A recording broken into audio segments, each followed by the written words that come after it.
and I've gotten to know him very well.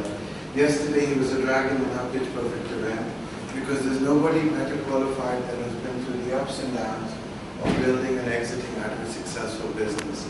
Brian, I don't want to cut his story because I'd rather you discover it, but trust me, he's a full-fledged, successful, much better than the real dragons on TV, because these are the hidden stars, and that's what we try to do with these events, is, you know, so we find people who've made and built multi-million-pound businesses, seen them through ups and downs, and started with very humble beginnings.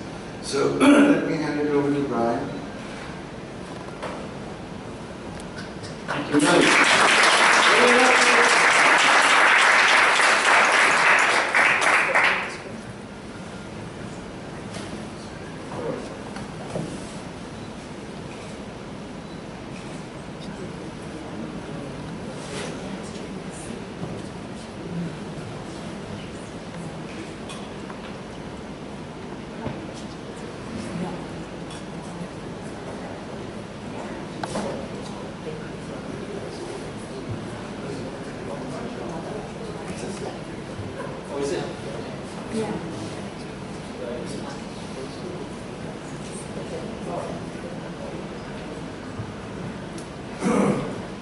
Thanks, Manish. Is that working?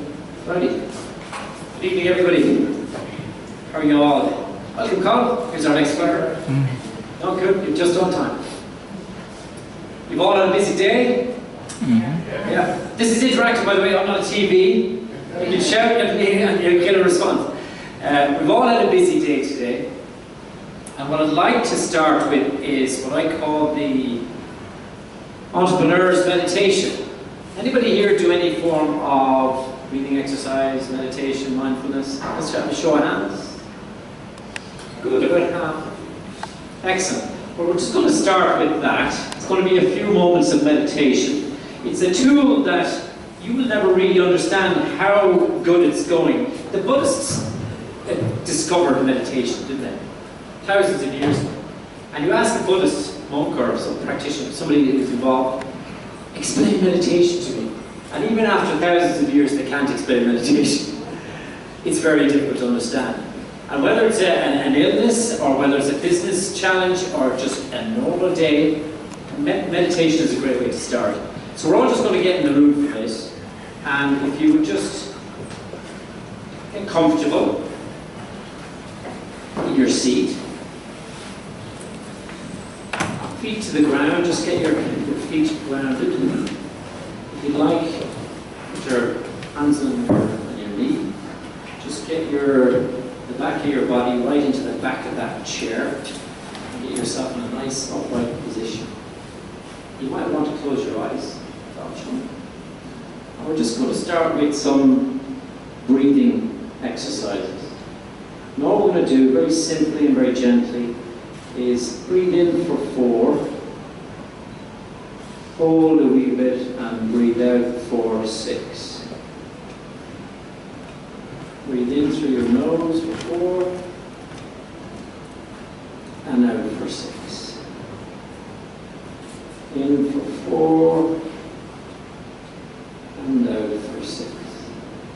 And in this mindfulness meditation, we're just going to think, we're not even going to think, we're just going to recognize our breathing only.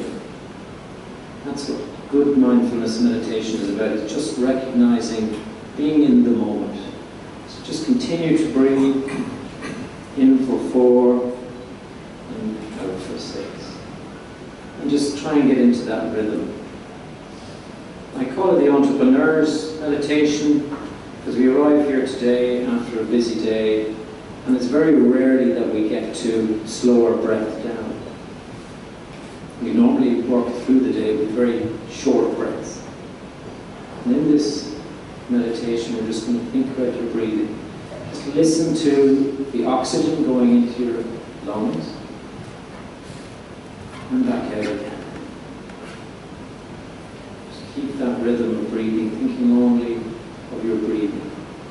If some random thoughts or thoughts about what happened today or thoughts of what's going to happen next come into your mind, just allow them in, but then release them like balloons. Release release them into the air, recognize them and let them go. If we can get into this meditation habit as an entrepreneur, thinking about the past or thinking about the future smothers creativity, innovation, and vision. But if we can keep in the present, it allows us to flourish as entrepreneurs. Whether you continue just to breathe, pour, perhaps hold the breath a little bit at the top, and then back out again.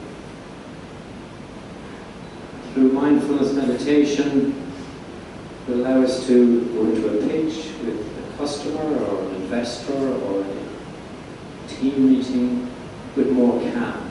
And as a leader, this is what's required of you. You can do it just before you go into these type of events or at the start of your day. Breathing in, 4, through the nose, pause, and back out again. And what it allows us to do is get us into our different mind, and that's our creative side of the brain, the right-hand side of the brain. Whereas Timothy Galway says, mind 2, where all creativity exists. Our conscious brain is only responsible for 5%. The rest is our subconscious. And meditation allows us to reach into that subconscious. Breathing in, and back out again. Now we're just going to go to our feet. Just feel how we're grounded, how our feet meets the ground. Move to our lower legs. Just feel the energy in our legs, in our calves. And up through our thighs, and then that energy into your lower back, your middle back, and that energy moving up towards your shoulders, and through your throat, and your head, and right to the cap of your head. You might feel that energy.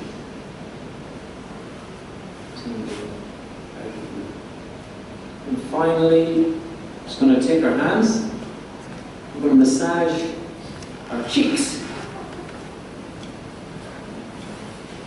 Massage your forehead. And then finally, rub our hands together.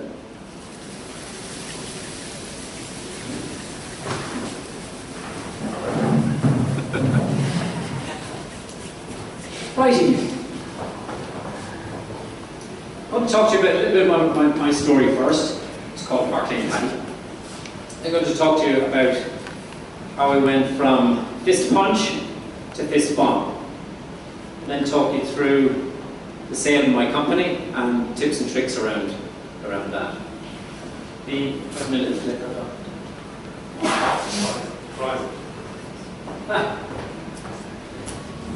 My story started back in County Kildare. Anybody from Kildare here?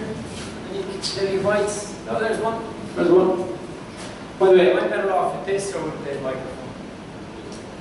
With the microphone. Right, the boss says, oh, come in. Okay. I might drop it the other time. My journey started back, in the 80s. I won't give you too much detail, but back in the 80s. My dad had a hardware store down in Kildare.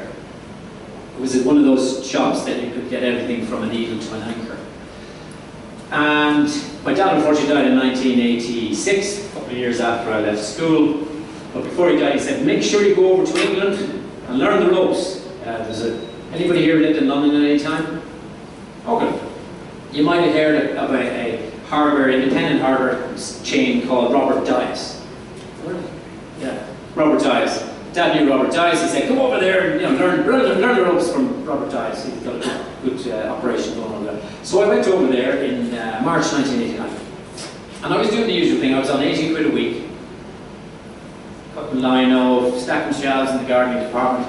And one morning, this chap, very well-dressed gentleman, you can imagine he had the cravat out to here, very fine English gentleman from Surrey, and he says to me, young man, I'm cutting the lino for him. He says, young man, you carry yourself extremely well. Have you ever considered a higher paid career? I don't know, sir. I think on 80 quid, I'd consider anything. I don't know what the right answer is. Anyway. So I went along, called him the next day, and went along to the Hilton and Basingstoke. There was a seminar on there. And I walked into the car park from the train station. All I saw was Rolls Royces, Mercs, Lamborghinis, Porsches, Ferraris. And I went, if that's the seminar I'm going to, as long as it's legal, or even if it's not, I'm signing up. And I went in there, and it was a seminar for recruiting self-employed, commission-only, life assurance salesmen. So what did I do? Of course I signed up. And I joined a company called General Portfolio as a self-employed, commission-only life assurance agent. In September, I finished my apprenticeship in September, much to my mother's despair. So you really need to come home, that's not a proper job, tell you all the usual stuff. And I went along, the fellow who was placing, I was one of 2,500 agents all around the UK.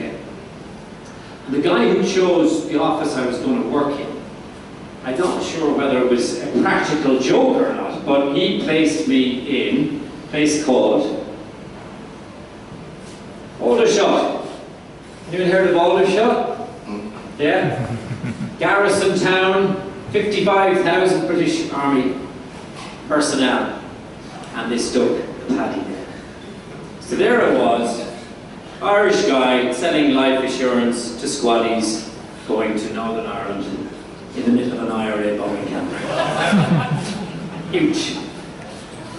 It turned out our company, General Portfolio, we were allowed to sell a life insurance policy up to 50 grand without what was called an armed forces questionnaire. Because armed forces used to get loaded by ×3.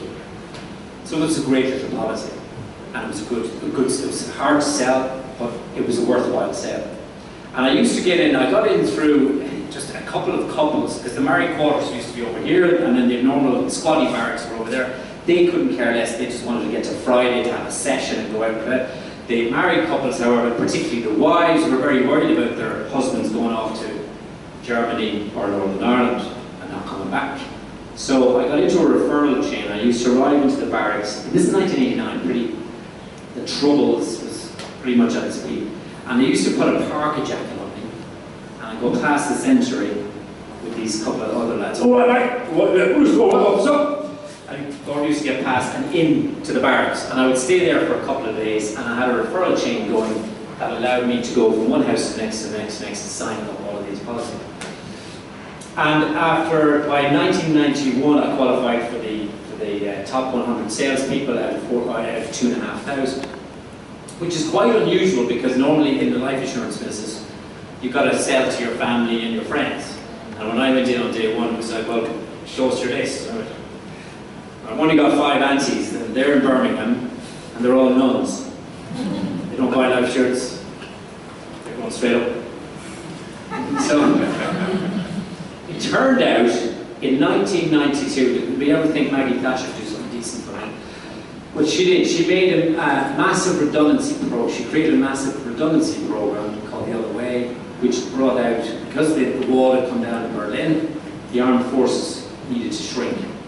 And hundreds of thousands of armed forces personnel were made redundant. And a lot of my clients were in the engineering or the telecoms corps. So they were made redundant, they got a big lump sum, they had a pension. So they had a little bit of a leeway. And a lot of them, because they were MOD cleared and highly technical, they went into what was a fledgling industry of contracting, IT and telecoms contracting. So of course Brian here follows them in and converts all of their arrangements to private rather than they were in the army pension, etc. But because they've come out on City Street and they went from, say, 60 grand a year to 120 or 150 grand a year, they had a load of cash, but they did need to replace old benefits that they used to have. So in came me with my financial services hat on and sold the BGAs out. Instead of a 50 quid pension over there, I was now doing 500 quid a month pensions. And I was top of the leaderboard, never to be caught up on it by any of the 2000s. In 1997, enough contractors. I used to have contractor meetings, and this is when you're running a business or part of an organization. I love these kind of evenings. We used to have these kind of evenings, but we just put a credit card behind the bar and allow contractors to come in, drink away. Contractors love this because they're out on their own. Generally, they're not part of team meetings or team parties. So I used to create contractor parties, and the gig was you can come in, have a night out, but bring a pal who's a contractor, and you just get referrals that way. And eventually, there was probably 40 or 50 contractors said, "Brian, my accountant is useless." This is where entrepreneurship, they think, "Wow, how did you come up with such a great idea?" Does it work that way? Be pretending. You listen to your people internally, and particularly your customer. Your customer will tell you exactly what it is that the market requires, and you just fill that gap. It's really, really quite simple. Entrepreneurship sometimes is made out to be this magic wand, this guru, you know, someone who sees around corners. Not necessarily. I don't necessarily buy into that. It's not simpler than that. So we went. They said to me, "Brian, our accountant is useless, doesn't return our calls, always late on filing, it's all panic, it's always a panic, why don't you do something?" So I joined together with a friend of mine, who's my financial director up to last year, and we created 360, whoops, that's wrong. Where's it gone? Here we go. We created a company called 360 Group, which was a one-stop shop for financial services, payroll, accounting, international payroll, the whole gamut. Anything to do with anything financial, you would find it under one roof. And these 40 contractors joined me, and a bunch of other contractors followed after that. Our route to market was through recruitment agencies, and sometimes end clients, people like Fujitsu here in Dublin. We signed up an exclusive with them, and before we knew it, we were heading on a fantastic growth journey. And within a couple of short years of usual bootstrap stuff, which some of you guys may be on this journey, of 6 of us in a 1-bedroom flat in Earlscourt Road, where I get up in the morning, clear the bed up to one side, the desks to be put out. From that to 6 offices, only a short few years later, 6 offices up and down the UK, 120 odd staff, 4,000 or 5,000 contractors on the books. We were absolutely killing it. And we had the good fortune that we had the market with us. We had Y2K. Anybody remember Y2K? I'm not looking at the older guys purposefully, but the millennium bug, not the millennial bug, that's things that you millennial guys have, guys and gals have. The millennium bug, it was the greatest fear-mongering shite talk that you've ever heard of. It was that from 1999 to the year 2000, all IT systems were going to fall apart. Wasn't that was the sell? Planes were going to fall out of the air. Banks here would not be able to dispense money because that trigger from 1999 to 2000 was going to ruin every IT system going. And of course, FUD. Someone tell me what FUD is? Fear, uncertainty, doubt. Fear, uncertainty, and doubt had been seeded, and we were dragging contractors out of retirement on the run up to the year 2000. Graduates were coming out fresh out of engineering or tech colleges.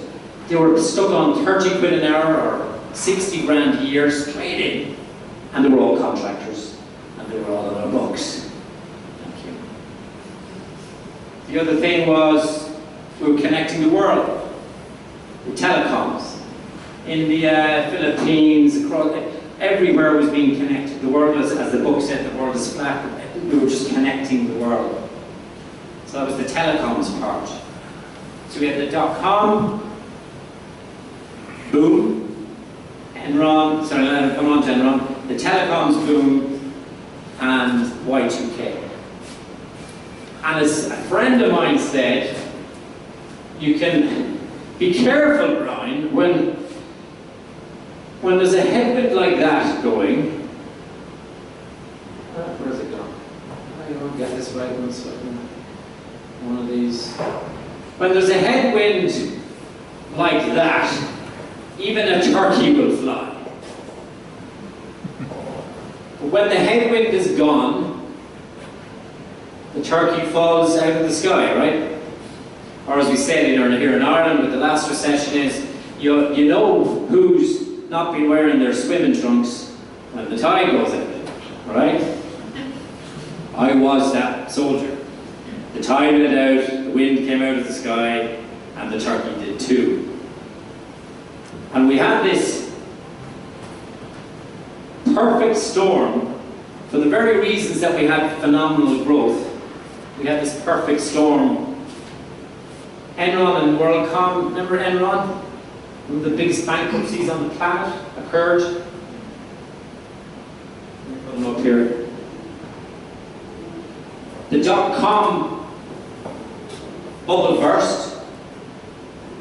Y2K was finished with, so that had all dried up. And then the unfortunate incident of 9/11. It all happened over a pretty short period of time. And that for us and our industry, IT and telecoms, was greater than anything that since the 2008, and that recession was a blip compared to what happened in 2003 for our industry. A lot of the rest of the world didn't really get what was going on, but for our industry it was painful, and it fell off a cliff.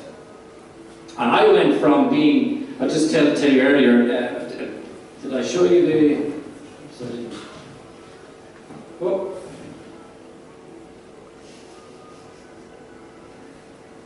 I was called Park Lane Paddy.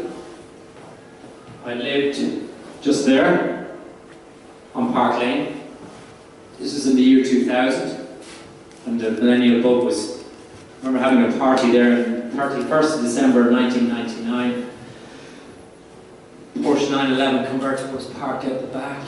I'm in my two-bed apartment on Park Lane. It was a particularly special apartment because it used to be the old apartment of Sir Winston Churchill during World War II, because of its close proximity to Whitehall. So it was a kick. It was all converted boardroom, bank boardroom. So ceiling height about this.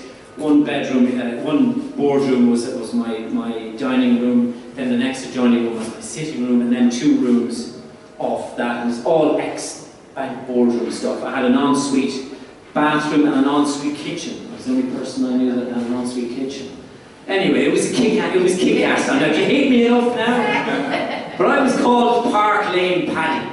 Down in the lanes per hour, down in Home House, which is behind Selfridges. I used to walk in there with my swaddle, and a bit of Del Boy going on. And then all the English guys go, oh, here he comes, Park Lane Paddy.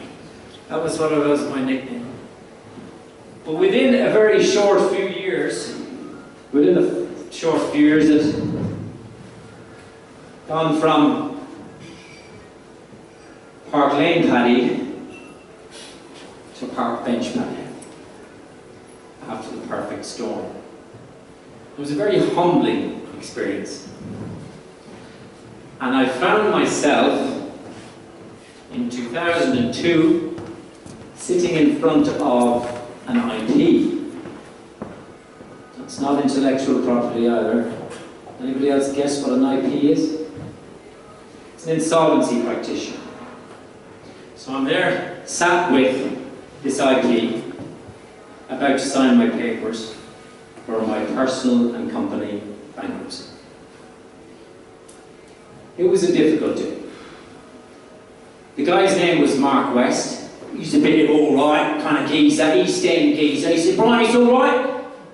You just sign the papers, I'll take your assets. You know, don't need to worry about anything. I'll talk to your creditors. Yeah, sure. My wife of a year, who was 7 months pregnant, was with me. We just sat through 2 weeks in the High Court, where I was defending a case, and I lost. They got the costs, they got the award of costs, they got the award of judgment. So it was a little bit of Armageddon. I was facing loss of everything. My wife was there, she's from Offaly. Anyone from Offaly here? No, unlikely, and I wouldn't declare it if you were. But she's a tough bog woman. The long arms are carrying buckets and flat feet for chasing across the beach, but don't tell her I said that.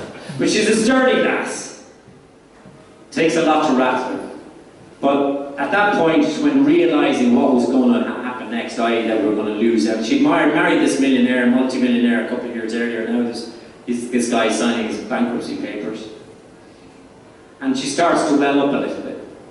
And she's sitting here, and Mark West, this guy Mark goes, Kerry, I can tell you a little bit, I'm sitting here. Kerry's like, she's here. Kerry, you're worrying. You don't need to be worrying. I can see you're expecting a baby, ain't you? And she's like, Mark goes, you'll be all right. You don't need to worry about a thing. Because you were expecting a baby, you're going to go right to the top of the council house list. At which point, my wife did break down and cry. The next piece that I'm just going to go through with you, I didn't normally, it was, Manu said, now you've got a bit of free rein on this talk, so I've added this piece in. It's the first time I've added it in. What people used to, when I've done Park Lane Paddy talks before, I would talk about how it went down, and then the exit, how I exited the company. And people would say, what happened in the middle? And I guess to a degree I used to try and blank out what happened because it was a tough time. However, I thought there was more learning on reflection, and after people asking me a number of times, what the hell happened in the middle? You told us the good, the bad, and then the good, but how did you get out of it? So I'm just going to talk you through that. When you're face to face with failure, knowing that you're about to lose it all, everything that you've built up, there's three thoughts that went through. I'm just saying like my experience, and then you might be able to relate to this. Whether it's in business, personal, family life, there's three things that went through my head. Disbelief. How did I ever end up in this situation? Despair. And shame. And what I'd like to do is talk you through how I coped with that. And I'll start that with three things. The resources that are around you that you may not be aware of. Belief, your belief systems, and MEE, managing your energy. I'll just talk you through first the bit about resources. There is infinitely more resource around you than you will ever have any problem, any issue. This amount of resource over any problem that you'll ever have. But try and tell that to somebody who's right in the middle of this, in the eye of the storm. Try and tell that to somebody who doesn't see any hope, doesn't see any way out.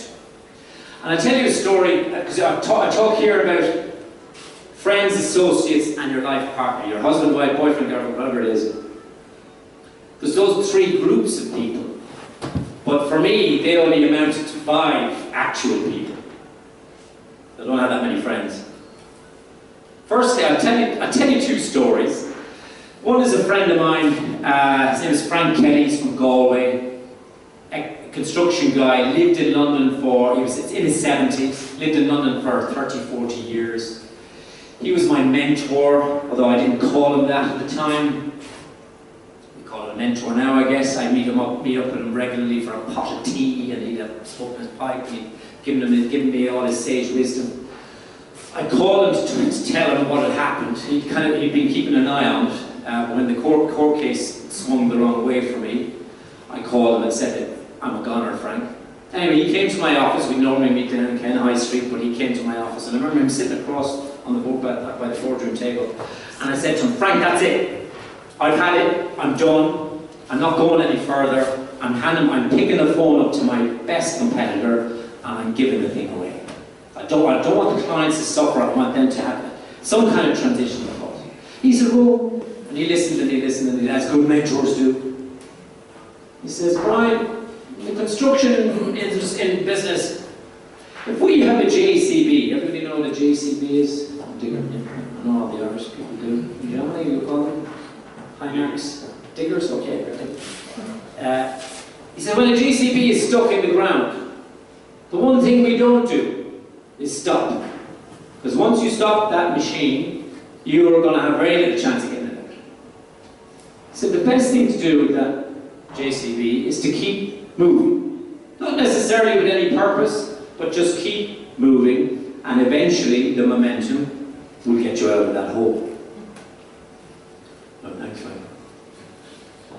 The second story is a mate of mine. His name is Gareth Savin.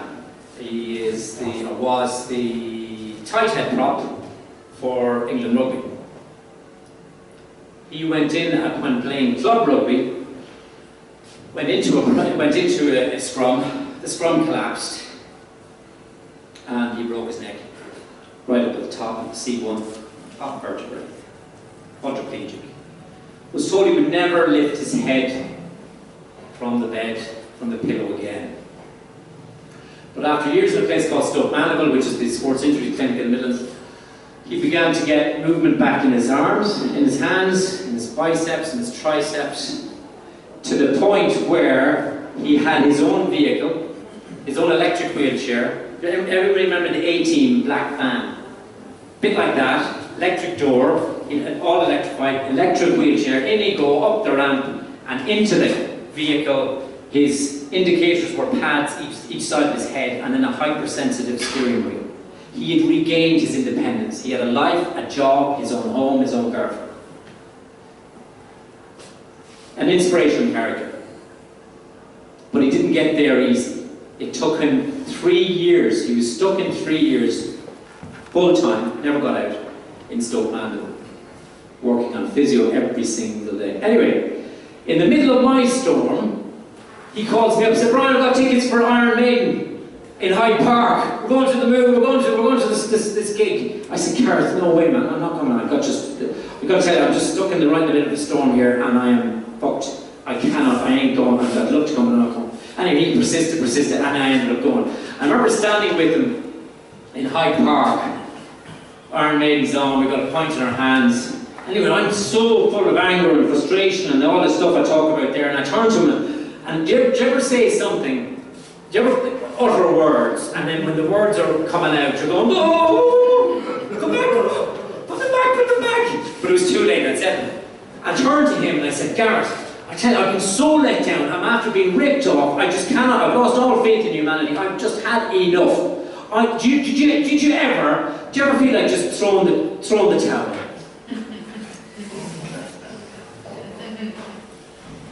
And I realised what I said.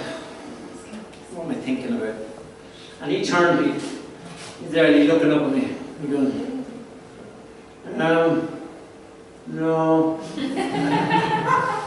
Things never got that bad.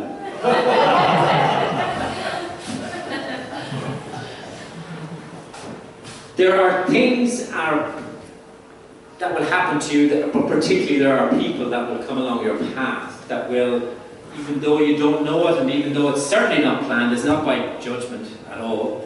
It's a lot of luck, very little judgment, and a lot of, I don't know, I'm not that religious, but a bit of divine inspiration will, when you're in those troughs in life, whether it's business or personal, that these people will come along.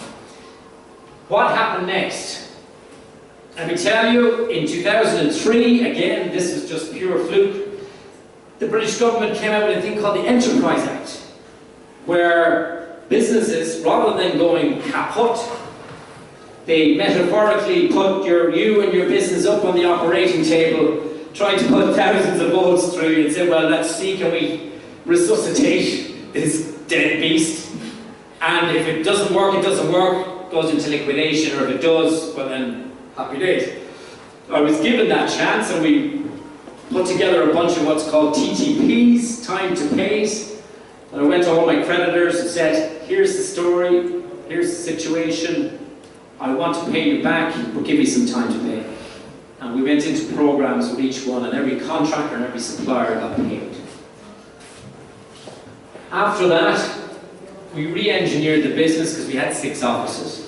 And through software and some clever planning and the whole of our industry, because we were in the IT telecoms industry, everything was going online. They were the early adapters, you would expect that from IT contractors. We innovated through software, and Another one of the five, a friend of mine, my daughter's here, her godfather, he was the first person to sell an online ticket. He built the online ticketing system for BA. And I said, dude, can you have a look at our industry? So he came in, he became our CTO, and he built our software that put our software called Oxygen360.com online. Our strapline was online, on time, every time. But he said to me at the start, he said, I'm not going to work for you unless you change the attitude, the mindset within your business. He said, you're an accounting and payroll provider, you ain't anymore. From now on, you are a software house.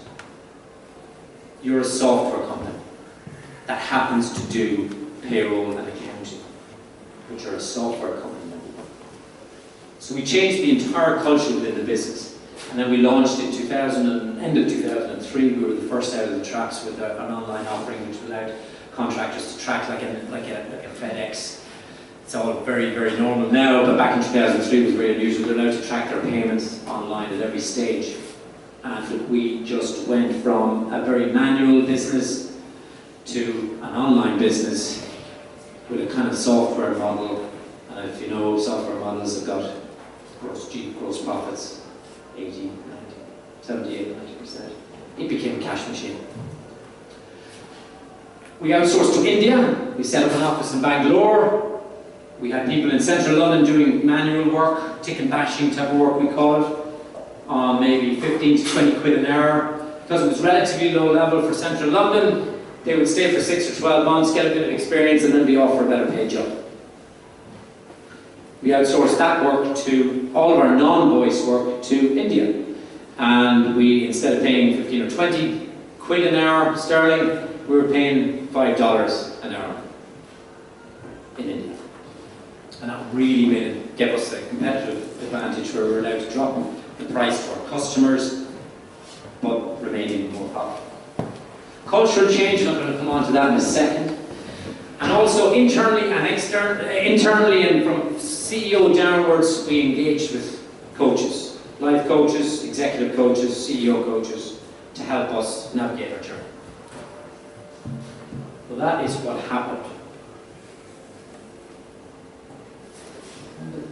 Now, here's one of the talks that I do. We're not going to have time to cover all of this. We talk about emotional intelligence, it's becoming more and more important. Deloitte, who do a very good staff survey, came out with a statistic last year that if you have a higher level of EQ, or emotional intelligence, if you have someone with the same level of emotional intelligence versus somebody with the same level of intellectual IQ, the person with the high EQ is 70% more likely to get the job. And also the point about IQ at the age, I think it is 16 or 18, whatever IQ you got at that stage would determine how, I won't say takey or otherwise, it's how intelligent you are going to be for the rest of your days. IQ is static. EQ continues to grow. And it's just something that whether you're in a career or in a business, EQ is so much more important than it ever was before. Cultural entrepreneurship and coaching, we'll cover those now. Now, remember I talked to you about bankruptcy, baby? What's TQ? Oh, sorry, technical. Technical intelligence, yeah, sorry, thank you for bringing that up. Those three, IQ, EQ, TQ, things to concentrate on. Once you get those three, you know the formula 1 plus 1 plus 1 equals 10. You know, if you get those 1, 2, 3, it's multiplied by 20. It's phenomenal. The EQ and the TQ are the things that you can work on. Now, do you remember I mentioned to you about bankruptcy, baby? Yeah, here she is, over here. She was doing a BizOrg thing in school, and she said, "Daddy, you do this management stuff." I saw you doing that trust fall. Anyone here do the trust fall? We all done those, haven't we? Catch me. Yeah, colleagues catch you. She show me how to do this. So she wanted to do this in her school. So here's her demonstration. This is our youngest, our oldest, this is our youngest report. He's going to cover his head now. He's going to look like a bandit in just a minute. But what I want you to do is check where the management and leadership errors occur in this. Hey, you guys, what are you going to do? So we're doing trust loss on and we're doing a blindfolded, so. Bandit. Okay. 1, 2, 3.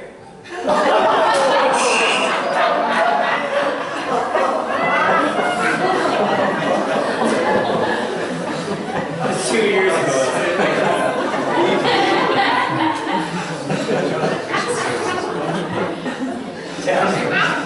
Tell me, what was going on there? Give us some of the leadership errors there. No clear direction. No clear direction, yes. The vision wasn't the same. The vision wasn't the same. Don't trust. Don't bloody trust that easy. Assumption, you know, what does the assumption stand for?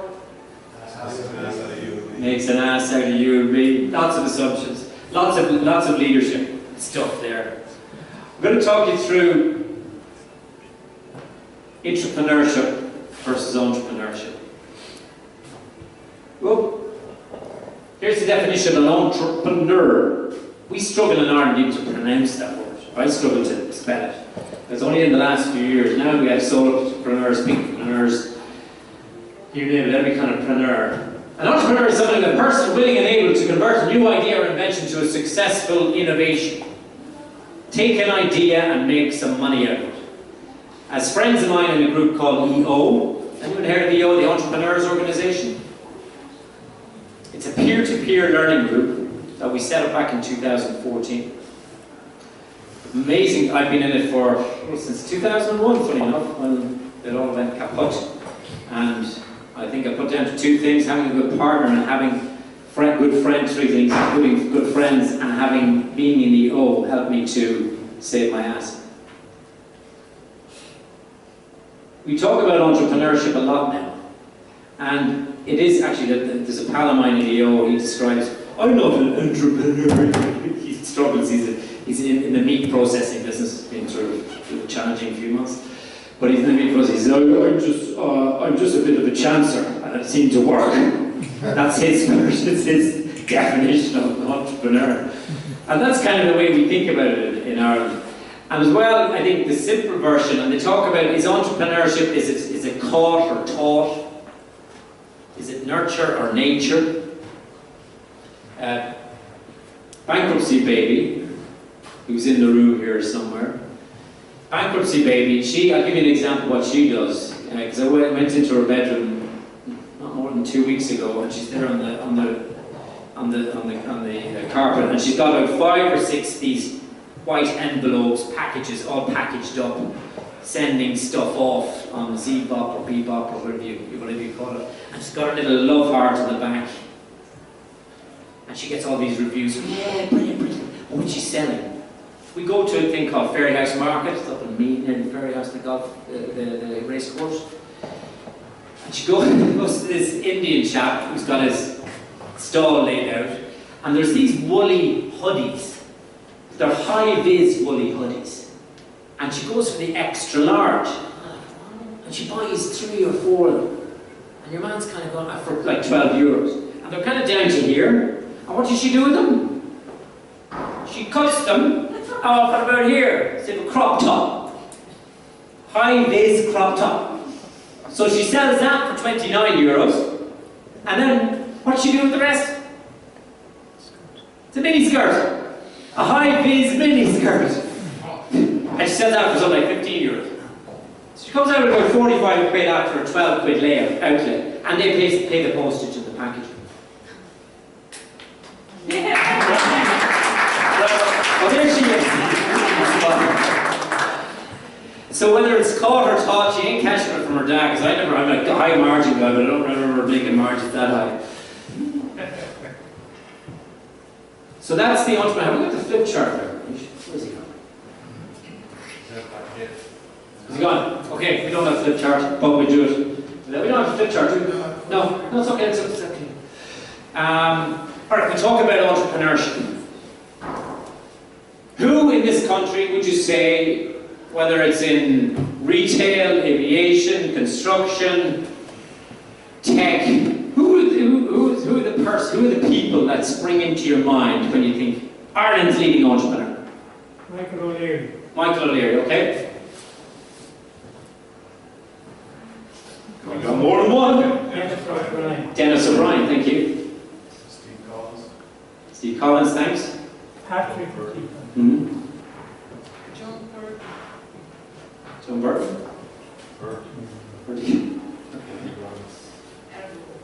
Ergo, okay, very good. Any female entrepreneurs out there? Do we have? No? No. Okay. Susan Spence. Susan? Spence. Spence, yes. Those 5 people. Desmond. What else did you say? O'Leary, Desmond, O'Brien. What did you say? Spence. Who's the odd person out there from the technical description of an entrepreneur? Correct. Thank you. Why? You didn't. Whose name's over the door? Tony Ryan. Correct. The rest are entrepreneurs. He ain't. He helped us to launch the organisation that we talked about. And here we go. Because you know what? Every time I do this, he comes in the top 2. There we go.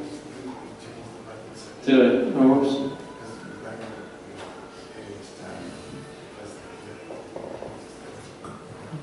Thanks. Every time I do this, Michael O'Leary comes in. Thanks, mate. It's always him. He helped us to launch EO, the Entrepreneurs Organisation, just down the road here, back in 2013-14, in the middle of the recession, when nobody else would listen.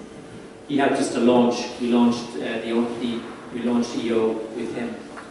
He said, Brian, technically I'm not, in this context, I am not an entrepreneur. He didn't say entrepreneur, but he said, I'm not the entrepreneur. Tony Ryan is the entrepreneur. He's entrepreneurial in very other, he's got other business interests, but he ain't, from the context that we're thinking of, he isn't the entrepreneur. And in your business, whether you're a startup, scale up, or whether you're in a team, in a corporate, you will have, or you yourself, maybe that soldier, that entrepreneur. And out of the entire population, you'll find that 3% are entrepreneurial, 97% are, I would say, followers or work, are the people who are not entrepreneurial, but who work within entrepreneurial companies.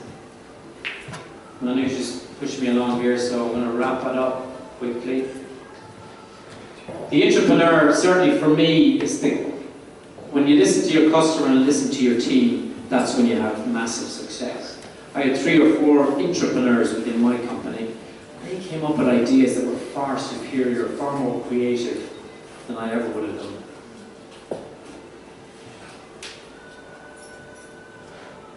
Get a coach. Let me talk to you about getting a coach, and this is something that you should consider if you haven't yet. Who here has got a coach? I have 5 coaches. I've got a business coach, I've got a business mentor, there's a difference, a life coach, a spiritual director, and I've got a gymnastics coach. Well, specifically a cartwheel coach. My 10-year-old daughter, since she was 8, she could do 30 cartwheels in a row. Perfect straight cartwheels. And I said, Eva, teach me how to do that because I don't do cartwheels. And then I'd give her my demo. And she'd go, Daddy, yeah, it's a cartwheel, but it's a wheel missing quite a few spokes. We need to work on this. And there's 2 things when you're looking for a coach that I think you need to watch out for. Number 1 is, if you're looking for a coach or a mentor, go and have a chemistry session with them for 1 hour and just see is that chemistry there. And if it is, go for gold. And if it ain't, move on to the next one. It's worth taking that time. But number 2, and in the case of Aoife, she knew how to do the wheel, and I wanted to do it better, so I went to her. But go to somebody who has done what it is that you aspire to do. Somebody said to me, we were in the US this summer, and somebody said to me, I can only take you as far as I've been myself. And that's so true in coaching and mentoring. No point talking to somebody who ain't been to where it is that you want to go. I think that's really, really important. And after a while, my dodgy old cartwheel became a little bit better. Yes. What do you think? You want to see a live one? Jacket on, here we go.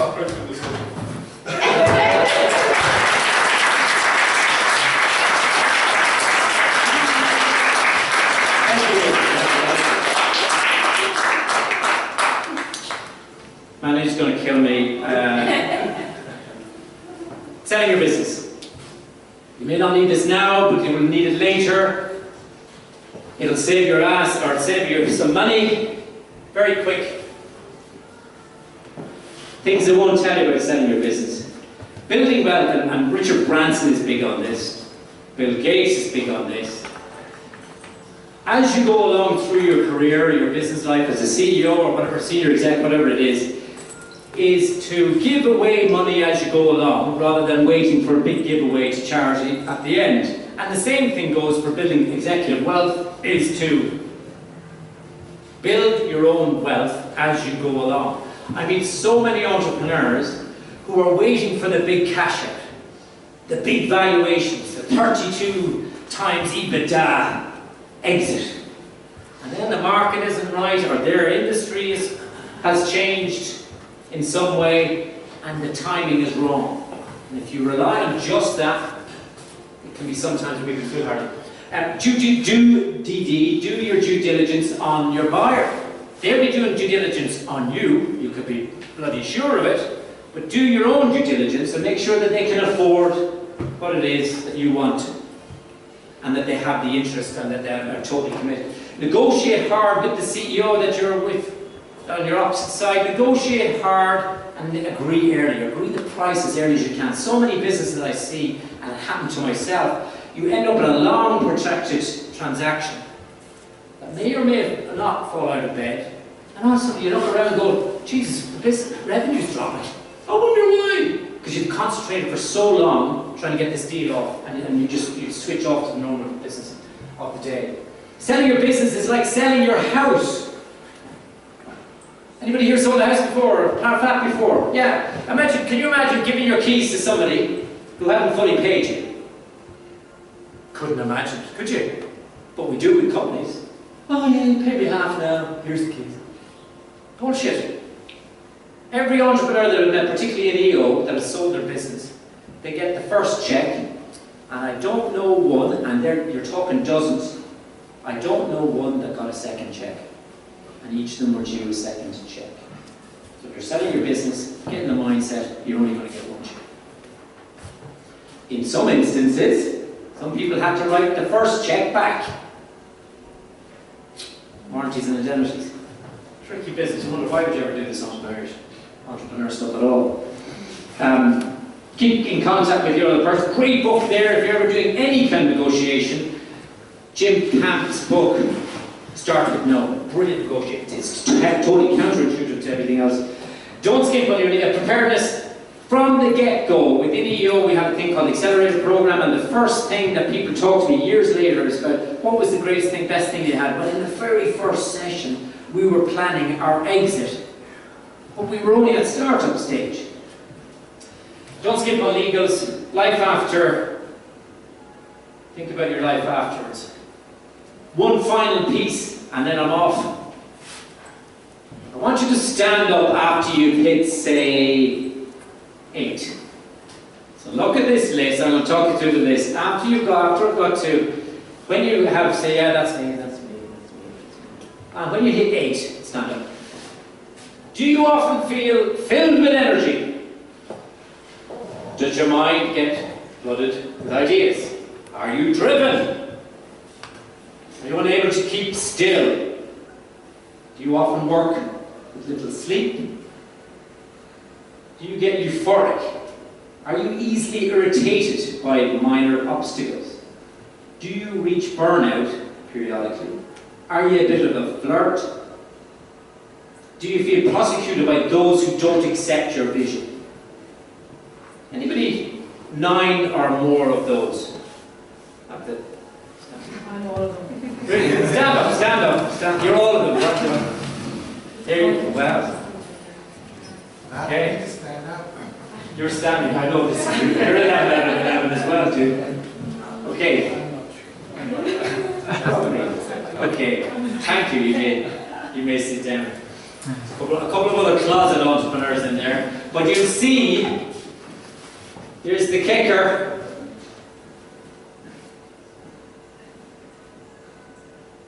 And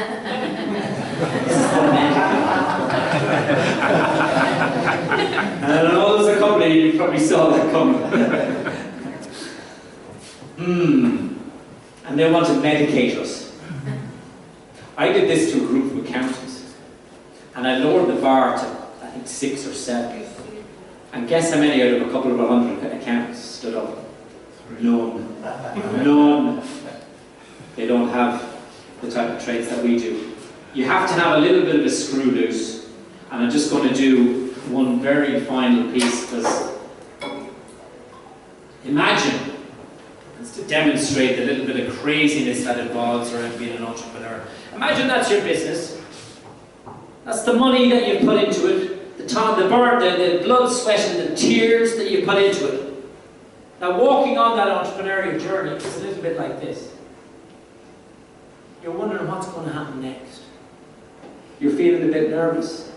You're going, be writing a little bit of a pitch with an investor or with a client. I need to get this, but is it going to fall? You're getting more and more nervous. You get a wee bit nervous? Not quite. Everyone wants to. You feel a bit nervous now? This, by the way, is how your partner feels. Watching you doing this shit. Yeah? Your partner and your family's partner, your partner's family. Because if you don't bring the people along on the journey with you, because we're all a little bit screw loosey, you need to take a pause and make sure that we bring them with us. Because if we don't, what happens?